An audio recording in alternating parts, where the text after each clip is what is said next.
Hello everybody and welcome to this video lesson about customizing SolidWorks Interface. One of the first things people want to do when they open SolidWorks is to customize the interface. Everybody has a different way of working and works with different tools. So it is natural for users to have different requirements for the interface.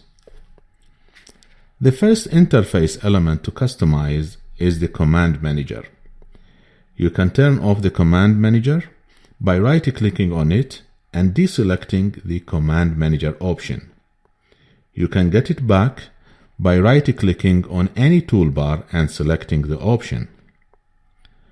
The text labels may be useful for new users, but existing users may find them cumbersome and that they take up a lot of interface space.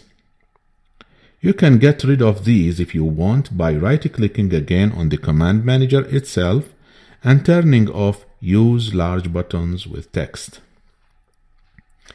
There is another option that sounds very similar that allows you to change the size of the actual icons without adding text.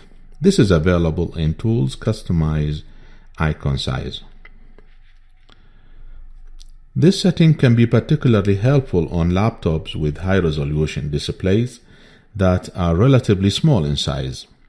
Other options that are available in the Tools Customize area are the ability to use large tooltips or turn off the large tooltips. So let's take a look at that. Large tooltip will have the name of the command plus a brief description of the command. We turn off the large tooltips, then we just see a small box with the name of the command. Other command manager options include the ability to add and remove tabs. So if you right-click on a tab of the command manager, you can add a Surfaces tab, for example. You can even add a Custom tab. So again, go to Tools, Customize, and when you do this, there is a new tab that shows up. Click on this and select the Empty tab option. Now you could rename this empty tab and you can even populate it. You use the same technique to put tools on a Command Manager tab that you would use to put tools on a regular toolbar, and that is to use the Customize Dialog, the Commands tab. Go to the command that you want to put on the toolbar or Command Manager tab and just drag it on. You can apply buttons from various categories if you want to.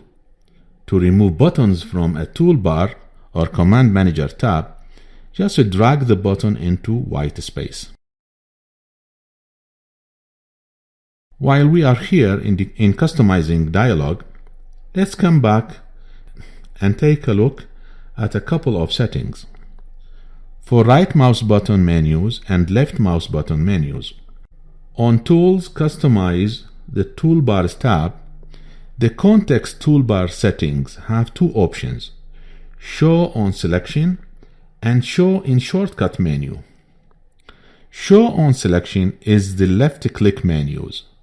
Show in Shortcut menu is right mouse button menus. So let's see what these settings do. If we right-click, we get a small context toolbar at the top of our right mouse button menu. If we left-click on this plane, we just get the toolbar. So let's go back to the Customize Dialog and turn off the Show in Shortcut menu. Say OK, and then come back to the right plane and right-click on it. And now the context toolbar has been integrated into the rest of the right mouse button menu. You can also turn off the option to show the left mouse button menus. That completes this video. Thanks for watching, and I will be talking to you very soon. Bye for now.